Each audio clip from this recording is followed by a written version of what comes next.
नाङ्लो र यो महाराजा थालेपछि ढिँडो गाईको चाहिँ क्रप गरायो नि त्यसरी ढिँडो पकाउनु ल्याङ नै होइन अहिले फेरि त पनि दिन्छ क्या डल्लो परेन अहिले लात हुन्छ तिम्रो दुइटोले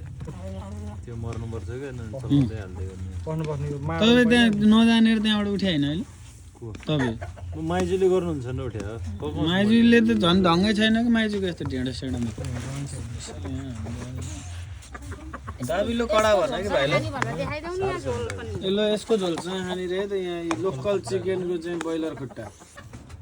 कडा ढिँडो बनायो भाइले कडा तल पिठै मरेन कि अब ढिँडो सर्भ हुने कार्यक्रम हुँदैछ हाम्रो फेरि ल जाउँला यो 2 डल्ला त खान्नमा जान्छ हो त्यो खाएर त्यो दुखेल छ त्यहाँ हालिरहेको नखाएर के अहिले एकछिन मस्काउनु पर्ने रहेछ क्या